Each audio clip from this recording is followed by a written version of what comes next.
കടലാക്രമണത്തിൽ തകർന്ന ചെല്ലാനത്തെ കടൽഭിത്തി നിർമ്മാണം രണ്ടാം ദിവസവും തുടരുകയാണ്. ജിയോ ബാഗ് കൊണ്ടുള്ള കടൽഭിത്തി നിർമ്മാണമാണ് പുരോഗമിക്കുന്നത്. ഇന്നും പ്രദേശത്ത് കടലാക്രമണം രൂക്ഷമാണ്. അപർണ മേരി ചേരുന്നു വിവരങ്ങളുമായി. അപർണ മേരി, കഴിഞ്ഞ ദിവസം ജിയോ ബാഗുകൾ എത്തിച്ചുകൊണ്ടുള്ള കടൽഭിത്തി നിർമ്മാണം തുടങ്ങിയിരുന്നു. ഇപ്പോൾ പ്രദേശത്ത് കടലാക്രമണം വീണ്ടും രൂക്ഷമാണോ? എന്താണ് അവസ്ഥ?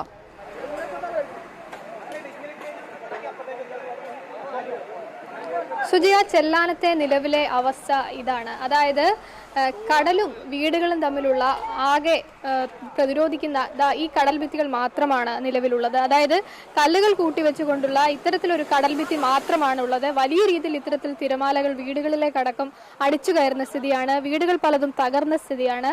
ഈ സാഹചര്യത്തിലാണ് അടിയന്തരമായിട്ടുള്ള ഒരു പ്രതിരോധം എന്ന നിലയിലാണ് നിലവിൽ ജിയോ ബാഗുകൾ ഉപയോഗിച്ചുകൊണ്ടുള്ള കടൽഭിത്തിയുടെ നിർമ്മാണം നിലവിൽ ഇവിടെ പുരോഗമിച്ചുകൊണ്ടിരിക്കുന്നത്.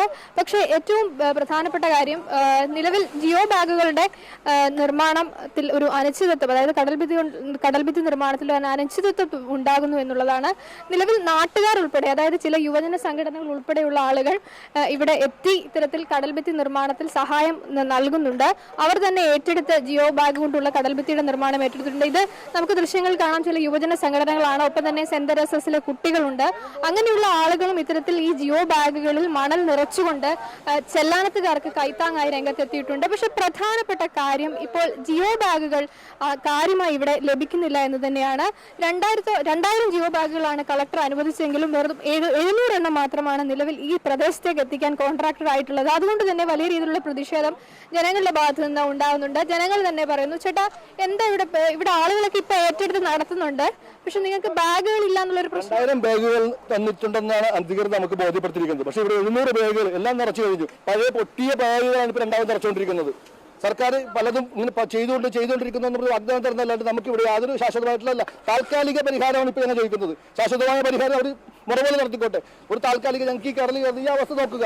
ഇത്രയും ഭീകരമായ അന്തരീക്ഷം, കാരണം കടലേറ്റം ശരിക്കുമായിട്ടുള്ള അവസ്ഥയിലായിട്ട് പോലും ഇല്ല. എന്നിരുന്നാൽ പോലും ഇവിടെയുള്ള മണ്ണ് പോലും മുൻ കോൺട്രാക്ടർ വന്ന് കോരി അപ്പുറത്തേക്ക് കളഞ്ഞിട്ട് വലിയ കിണങ്ങുണ്ടാക്കി വെച്ചിരിക്കുക ഇവിടെ മുഴുവൻ. ഈ പണിയൊക്കെ ചെയ്തുകൊണ്ടിരിക്കുന്ന ആരാണ്? ഇതിപ്പോൾ നമുക്ക് സന്നദ്ധ സേവാ പ്രവർത്തകർ വന്ന് നമുക്ക് വേണ്ടി അവർ സേവനം ചെയ്യുകയാണ്. എറണാകുളം സെന്റ് തെരേസസ് കോളേജ്, എറണാകുളത്തെ കടമത്തല ബേസിലൊക്കെ ഒരു യൂണിറ്റുകളെല്ലാം വന്ന് നമുക്ക് ഇവിടെ എല്ലാ സൗകര്യവും ചെയ്തുകൊണ്ടിരിക്കുകയാണ്. നാട്ടുകാരുടെ സഹകരണത്തോടുകൂടി എല്ലാം ചെയ്തുകൊണ്ടിരിക്കുകയാണ്. ഇപ്പോൾ ഇന്ന് കോൺട്രാക്ടർ ഇങ്ങോട്ട് ഇങ്ങോട്ട് തിരിഞ്ഞു നോക്കില്ല ബാഗുകൾ അങ്ങനെ കസ്റ്റഡിയിലുണ്ടെന്ന് പോലും നമുക്കറിയാമല്ല. അങ്ങനെ അവിടെ കാലത്ത് എത്തുമെന്ന് പറഞ്ഞ് ഞങ്ങളെല്ലാം തയ്യാറെടുപ്പിട്ട് ബിന്ദു മാഡത്തിന്റെ നേതൃത്വത്തിൽ കുറേ അധികം സന്നദ്ധ സേവാ പ്രവർത്തകർ വരികയുണ്ടായി. പക്ഷെ അവർക്ക് ഇതെല്ലാം ചെയ്യാനായിട്ടുള്ള ബാഗുകൾ പോലും ഇവിടെ ലഭ്യമായിട്ടില്ല. കോൺട്രാക്ടർ അല്ലാതെ പണിക്കാർ വന്നിട്ടുണ്ടോ? പണിക്കാരായിട്ട് ഞങ്ങൾ ഇവിടെ സന്നദ്ധ പ്രവർത്തകർ ബിന്ദു മാഡത്തിന്റെ നേതൃത്വത്തിൽ കുറേ അധികം ആളുകൾ ഇവിടെ വന്നിട്ടുണ്ട്. ഏകദേശം ഒരു 100-150 പ്രവർത്തകരുടെ പല സ്ഥലത്തായിട്ട് ജോലി ചെയ്തുകൊണ്ടിരിക്കുകയാണ്. ചേട്ടാ, എന്താ പറയാനുള്ളത്? ഇപ്പൊ ഓഖി മുതൽ നിങ്ങൾ ഇതേ ഒരു പരാതി പറയുന്നുണ്ട്. ഇതേവരെ ഒരു പരിഹാരം കണ്ടിട്ടില്ല.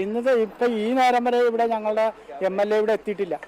MLA പോലും തിരിഞ്ഞു നോക്കില്ല. ഇപ്പൊ ഇന്നാണ് ഞങ്ങളുടെ 2 മെമ്പർമാർ ഇവിടെ എത്തി കണ്ടത്. ഞാൻ എൻ്റെ കണ്ണിന് കണ്ടത്. പിന്നെ അവർ പറയുന്നത് ഞങ്ങൾ ഇവിടെ ഉണ്ടായില്ല എന്നാണ് പറഞ്ഞത്. ഇതുവരെ കണ്ടില്ല. ആ കാലത്ത് വന്നേച്ചും പോയാൽ നല്ല അപ്പോൾ ഉണങ്ങിക്കിടക്കണായിരുന്നു.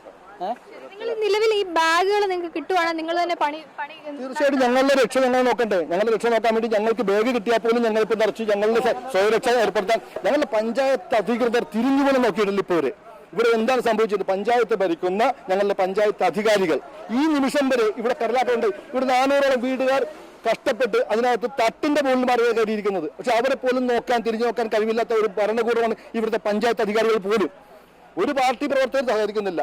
പുറത്തുനിന്ന് ഞങ്ങളിപ്പോൾ ഈ ഉന്നതി എന്ന് പറയുന്ന ഒരു സംഘടന അവരോട് ചോദിച്ചു പറഞ്ഞു, ഞങ്ങളെ പ്രളയകാലത്ത് നിങ്ങൾ സഹായിച്ചാണ്, ഞങ്ങൾ തിരിച്ച് സഹായിക്കുന്നു എന്ന് പറഞ്ഞാൽ അവർ ആത്മാർത്ഥമായിട്ട് നമുക്ക് വേണ്ടി സഹകരിക്കുന്നുണ്ട്. അവർ പല സ്ഥലത്തും മെസ്സേജുകൾ വിട്ട് നമുക്ക് വേണ്ടി ധാരാളം ആളുകളും നമ്മൾ സഹായിക്കുന്നുണ്ട്. അതുകൊണ്ട് മാത്രം ഞങ്ങൾക്ക് സഹായിക്കുമ്പോൾ ഞങ്ങൾ കൂടെ നിന്നുകൊണ്ട് അവർക്ക് എല്ലാ സൗകര്യങ്ങളും ചെയ്തു കൊടുക്കുന്നു.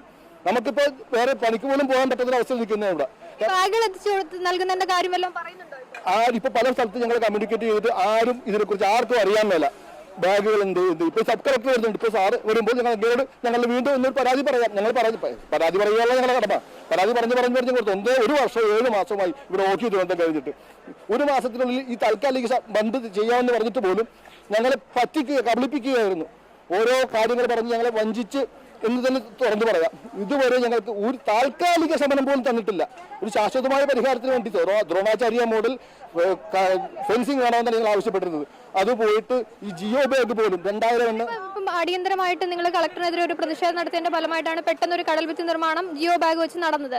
ഇതുപോലും നടക്കുന്നില്ല. അപ്പൊ ഈ ഒരു സാഹചര്യത്തിൽ നിങ്ങൾ എന്തെങ്കിലും പ്രതിഷേധങ്ങൾ സംഘടിപ്പിക്കുന്നുണ്ടോ? തീർച്ചയായിട്ടും ഉണ്ട്. ഞങ്ങൾ വിവിധ ഇനി സമരമുറകളുടെ കാലഘട്ടങ്ങൾ ആരംഭിക്കുകയാണ്. വിവിധങ്ങളായ സമരങ്ങൾ ഞങ്ങൾ ആരംഭിക്കുന്നത്. അതിന് മുന്നോടിയായി തിങ്കളാഴ്ച 17-ാം തീയതി രാവിലെ ഞങ്ങൾ പഞ്ചായത്ത്, ഞങ്ങളോട് തിരിഞ്ഞു നോക്കാത്ത പഞ്ചായത്ത് ഓഫീസ് ഞങ്ങൾ ഉപരോധിച്ച് അത് പൂട്ടിക്കുവാനുള്ള തീരുമാനമാണ് എടുത്തിരിക്കുന്നത്. ചെല്ലാനം പഞ്ചായത്തിലെ തീരദേശവാസികളെല്ലാവരും കൂടി പഞ്ചായത്ത് ഉപരോധിക്കുക. അതിനുശേഷം അവരുമായിട്ട് വേറെ ചർച്ചയ്ക്കൊന്നും തൽക്കാലം താല്പര്യമില്ല.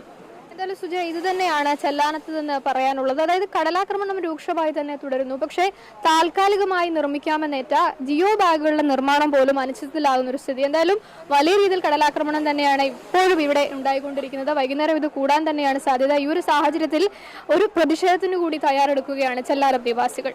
ചെല്ലാനത്തെ ദുരവസ്ഥ പങ്കുവയ്ക്കുകയായിരുന്നു അപർണ മേരി.